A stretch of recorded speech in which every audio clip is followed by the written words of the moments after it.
Hello friends, आप सभी को मेरा नमस्कार। आप सभी का एक बार पुनः हमारे चैनल में स्वागत है। हम बात कर रहे थे अपवर्तन के बारे में, जिसके अंतर्गत हमने अपवर्तन परिभाषा, अपवर्तन के नियम और अपवर्तन पर आधारित कुछ घटनाओं के बारे में जाना। आज अपन इससे आगे थोड़ी सी दो घटनाएं हैं, बात करते हैं पूर्ण आंतरिक परावर्तन और वर्ण विक्षेपण के बारे में। देखिए, पूर्ण आंतरिक परावर्तन क्या होता है, पूर्ण आंतरिक परावर्तन और यह किस प्रकार होता है, तो इसके बारे में आज अपन जानकारी प्राप्त करेंगे। पूर्ण आंतरिक परावर्तन और किसके बारे में पढ़ेंगे, वर्ण विक्षेपण। पूर्ण आंतरिक परावर्तन और वर्ण विक्षेपण। देखिए, पहले बात करते हैं अपन पूर्ण आंतरिक परावर्तन। देखिए, इस पूर्ण आंतरिक परावर्तन के अंदर क्या होता है। अपवर्तन के अंदर अपन ने बात की कि जब प्रकाश की किरण विरल से, कहाँ से, विरल से सघन में प्रवेश करती है तो वो अभिलंब की ओर झुकती है। लेकिन जब प्रकाश की किरण सघन से विरल की ओर जाती है तब वो अभिलंब से दूर हटने का प्रयास करती है। तो यहाँ पर देखिए, पहले अपन इसको एक डायग्राम के माध्यम से समझने का प्रयास करते हैं, फिर अपन इसको लिखेंगे। देखिए, ये अपने पास में दो प्रकार के माध्यम है। कितने माध्यम हैं? दो प्रकार के माध्यम है। एक तो माध्यम है अपना विरल, विरल को आप मान सकते हो हवा या वायु। दूसरा है अपने पास पानी, और पानी को अपन मानते हैं सघन माध्यम। कैसा माध्यम मानते हैं? सघन माध्यम मानते हैं। अब देखिए क्या होता है, जब प्रकाश की किरण सघन से विरल में जाती है तब वो अभिलंब से दूर हटती है। देखिए यहाँ पर यह प्रकाश की किरण कहाँ जा रही है, सघन माध्यम से विरल माध्यम है, तो वह थोड़ी सी अभिलंब से दूर हट जाती है। यह किरणें वो जानी तो सीधी थी, लेकिन विरल माध्यम आने के कारण इसका प्रकाश का वेग है वो बढ़ गया और ये अभिलंब से थोड़ी दूर हट गई। देखिए, यह अभिलंब और आपतित किरण के बीच में किस प्रकार के कोण का निर्माण होता है? आपतन कोण, जिसे अपन कहते हैं आई, जिससे अपन क्या कहते हैं, आपतन कोण, और इसे अपन दर्शाते हैं आई। आपतन कोण किससे प्रदर्शित करते हैं? आई से प्रदर्शित करते हैं। और यहाँ पर कौन से कोण का निर्माण होगा? आर। आर क्या होता है दोस्तों? अपवर्तन कोण। आर को अपन कहते हैं अपवर्तन कोण। किससे दर्शाते हैं? आर से प्रदर्शित करते हैं। अब देखिए क्या होता है, यह आपतन कोण अगर मैं दूसरी स्थिति के अंदर, ये अपनी पहली स्थिति है, अगर मैं दूसरी स्थिति के अंदर अगर आपतन कोण के मान को और बढ़ाऊं, आपतन कोण के मान को और बढ़ाऊं, तो एक स्थिति जिसे अपन कहते हैं क्रांतिक कोण। क्या कहते हैं? क्रांतिक कोण।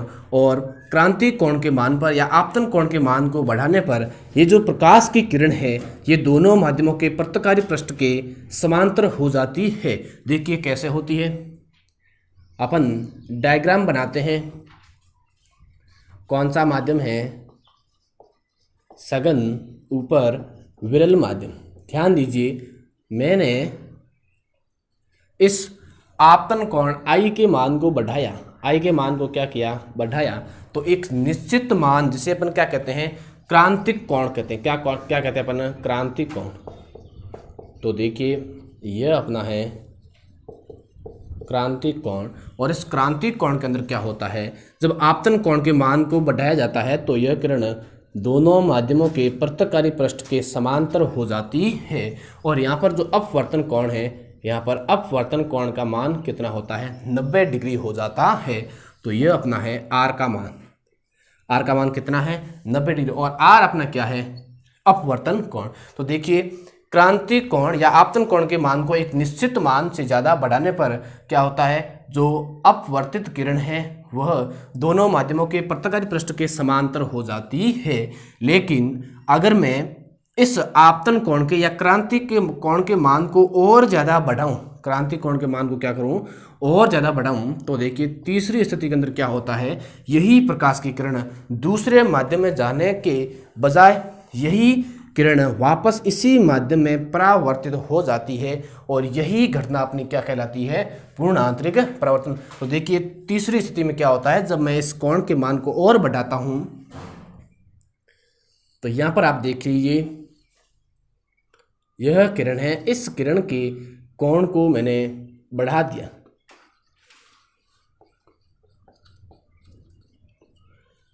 क्रांतिक कोण के मान को मैंने और थोड़ा बढ़ाया, तो बढ़ाने पर क्या होता है, यही किरण दूसरे माध्यम में जाने की तुलना में वापस उसी माध्यम में परावर्तित हो गई, और यही घटना अपनी क्या कहलाती है, पूर्ण आंतरिक परावर्तन कहलाती है। यह अपना विरल माध्यम, यह अपना सघन माध्यम,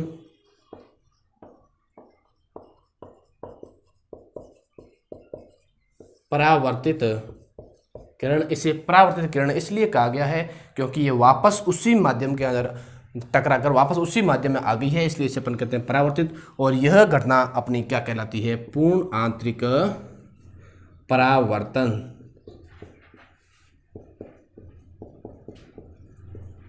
पूर्ण आंतरिक परावर्तन। अब देखिए अपन इसको एक परिभाषा के माध्यम से समझने का प्रयास करते हैं। देखिए क्या होता है, जब प्रकाश की किरण थोड़ा सा इसको अपन, ये अपना क्रांतिक कोण है, जब मैं परिभाषा लिखता हूं,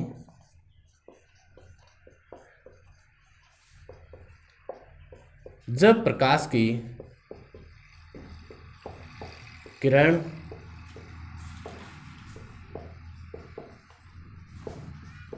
सघन माध्यम से विरल माध्यम में जाती है, जी देखिए इस स्थिति के अंदर जब प्रकाश की किरण सघन माध्यम से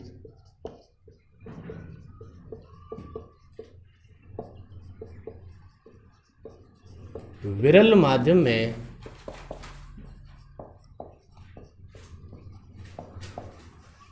प्रवेश करती है तो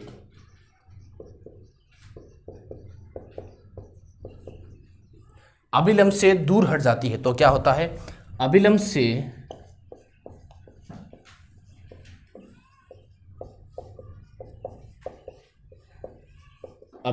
दूर हट जाती है। लेकिन क्या होता है, मैं आपतन कोण के मान को बढ़ाऊं,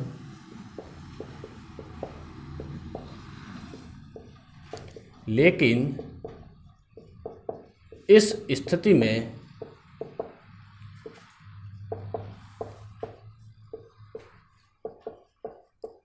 आपतन कोण के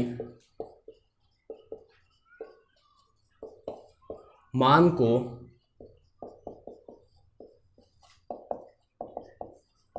और बढ़ाने पर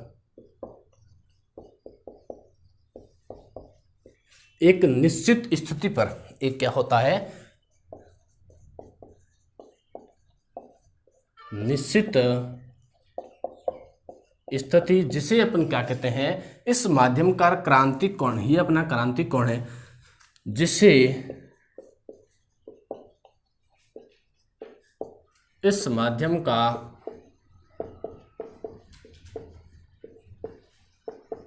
क्रांतिक कोण कहते हैं। तो ध्यान दीजिए, निश्चित स्थिति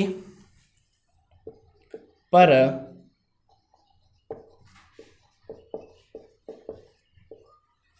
अपवर्तित किरण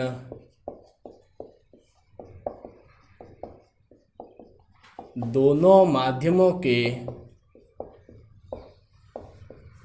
पृथक्कारी पृष्ठ के समांतर हो जाती है। दोनों माध्यमों के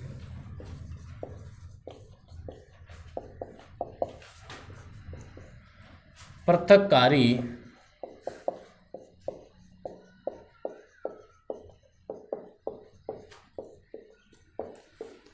समांतर हो जाती है।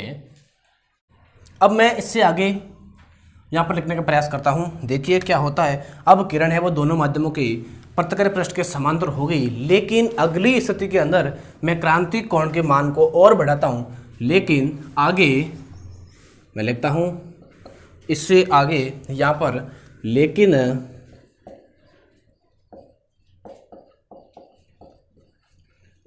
क्रांतिक कोण के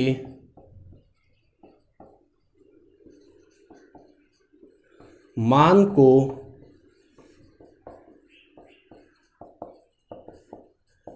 और बढ़ाने पर क्या होता है, प्रकाश की किरण दूसरे माध्यम में जाने की तुलना में उसी माध्यम में परावर्तित हो जाती है। बढ़ाने पर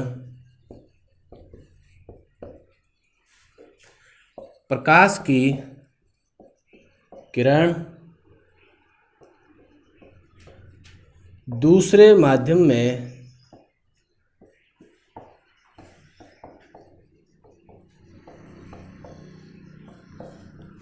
जाने की तुलना में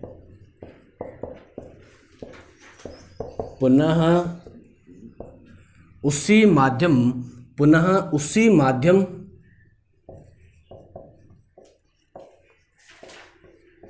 में परावर्तित हो जाती है। पुनः उसी माध्यम में परावर्तित हो जाती है और प्रकाश की यह घटना क्या कहलाती है? पूर्ण आंतरिक परावर्तन। और यह घटना पूर्ण आंतरिक परावर्तन कहलाती है।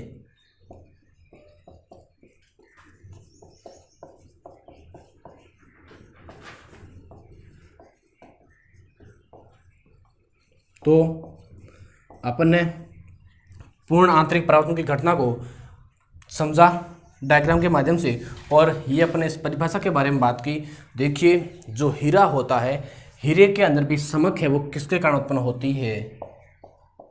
पूर्ण आंतरिक परावर्तन। पूर्ण आंतरिक परावर्तन, हीरे का चमकना।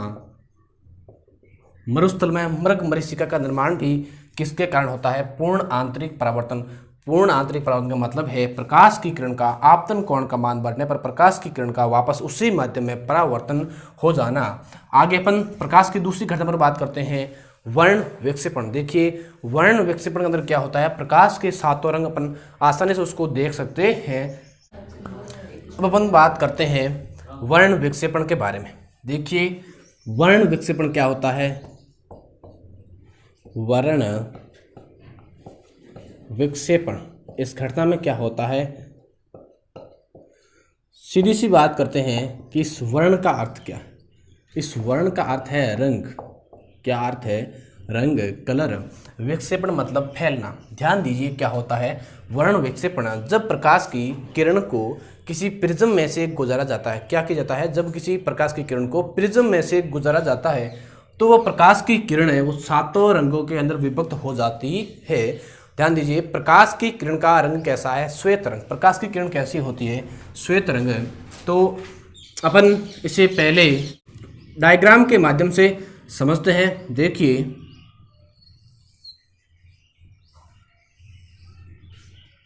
ये अपने पास में क्या है? एक प्रिज्म है। क्या है?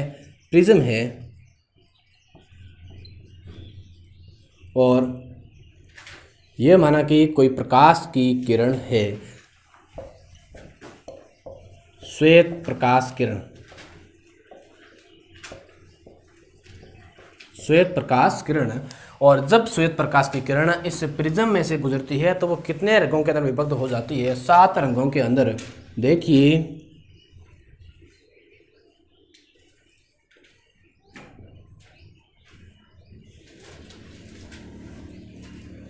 रंगों का क्रम क्या होता है उसके बारे में भी अपन बात करेंगे। 1 2 3 4 5 6 और 7। कहने का मतलब है प्रकाश की जो किरण है वो कितने रंगों में विभक्त हो जाती है? 7 रंगों में विभक्त हो जाती है। तो देखिए, यहाँ पर ये प्रकाश की किरण है वो 7 रंगों के अंदर विभक्त हो गई है, और इसे अपन कहते हैं स्पेक्ट्रम। क्या कहते हैं? स्पेक्ट्रम। क्या है? स्पेक्ट्रम है प्रकाश की किरण का, श्वेत प्रकाश की किरण का अलग अलग रंगों में विभक्त होना क्या कहलाता है? स्पेक्ट्रम कहलाता है। और स्पेक्ट्रम के बारे में सर्वप्रथम किसने बताया? न्यूटन ने। किसने जानकारी दी? न्यूटन ने। स्पेक्ट्रम के अंदर कितने रंग है? 7 रंग है। अगर दोस्तों अपन इन रंगों की बात करें तो ये अपने पास में रंग हो जाएंगे VIBGYOR। ये अपने पास में रंगों का क्या है? क्रम है। अगर मैं बात करूं सबसे ऊपर का रंग कौन सा होगा तो वो होगा लाल रंग। कौन सा रंग होगा? रेड। उसके बाद में बात करूं तो ऑरेंज। उसके बाद अपना हो जाएगा येलो। येलो को माना जाता है मध्य रंग। येलो को अपन क्या कहते हैं? मध्य रंग कहते हैं। दूसरा अपना है ग्रीन, ब्लू, इंडिगो और वॉयलेट। अब देखिए, यहाँ पर सबसे अधिक वेग किसका है? जब प्रकाश की किरण निर्वात में होती है तो निर्वात के अंदर सभी प्रकाश के रंगों का जो वेग है वो एक समान होता है, लेकिन प्रत्येक माध्यम में प्रकाश के रंगों का जो वेग है वो क्या होता है, अलग अलग होने के कारण ये सातों रंगों के अंदर विभक्त हो गए हैं। अब ध्यान दीजिए, सर्वाधिक वेग यहाँ पर किसका है, रेड, लाल रंग का वेग अधिक होने के कारण यह अभिलंब की ओर बिल्कुल कम मुड़ा है, और बैंगनी रंग का वेग है वो सबसे कम होने के कारण यह अभिलंब की ओर सबसे अधिक मुड़ा है। अब ध्यान दीजिए, बैंगनी रंग का अपवर्तनांक सबसे क्या होता है, कम होता है। ये वॉयलेट अपवर्तनांक सबसे ज़्यादा कौन से रंग का, बैंगनी रंग का, और लाल रंग का अपवर्तनांक क्या होता है, कम होता है। जिस रंग का अपवर्तनांक कम होता है वो कम फैलता है, इसका अपवर्तनांक ज़्यादा होने के कारण यह अधिक फैलता है, और लाल रंग है वो कम फैलने के कारण ही यह अपन को अधिक दूरी तक दिखाई देता है। और इसके कारण की जो भी रोड्स के जो संकेत होते हैं, ट्रेनों के जो संकेत होते हैं, वो संकेत है वो किसके बनाए जाते हैं, लाल रंग के, क्योंकि यह दूर से ही अपन को दिखाई देता है। अब अपन बात करते हैं इसकी परिभाषा की, तो क्या लिखेंगे, जब प्रकाश की किरण, जब श्वेत प्रकाश की किरण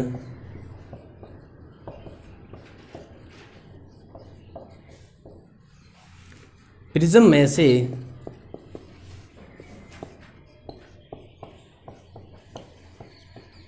गुजरती है, जब प्रकाश की किरण प्रिज्म में से गुजरती है तो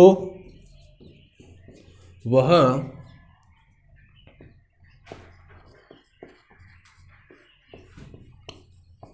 भिन्न भिन्न रंगों में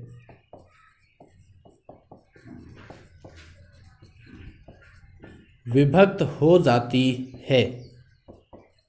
क्या होता है, जब प्रकाश की किरण प्रिज्म में से गुजरती है तो वो भिन्न भिन्न रंगों के अंदर विभक्त हो जाती है। इस घटना को अपन क्या कहते हैं, वर्ण विक्षेपण, जिसे अपन क्या कहते हैं,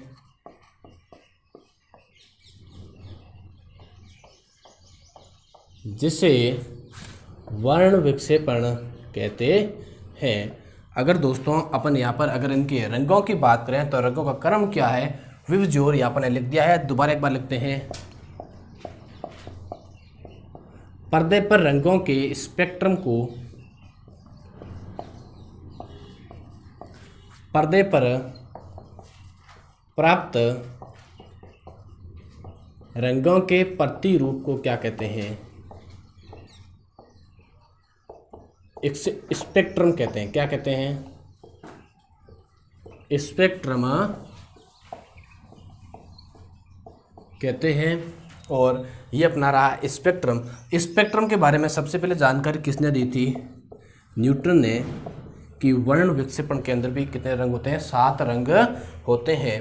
तो ये अपना क्या है, ये अपना क्या है, वर्ण विक्षेपण, वर्णों का फैलना। जब प्रकाश किसी प्रिज्म में से गुजरता है तो वो 7 रंगों के अंदर क्या होता है, विभक्त हो जाता है। इसके अंदर रंगों का क्रम पूछा जाता है, तो सबसे ऊपर कौन सा रंग होगा, लाल रंग होगा। सबसे नीचे वाला कौन सा रंग है, अपना बैंगनी रंग है, वॉयलेट रंग है। तो ये अपने वर्ण विक्षेपण और पूर्ण आंतरिक परावर्तन घटना के बारे में अध्ययन किया। अपन आज में इतना ही, आगे मिलते हैं एक नए और वीडियो के साथ में। Thanks, all the best.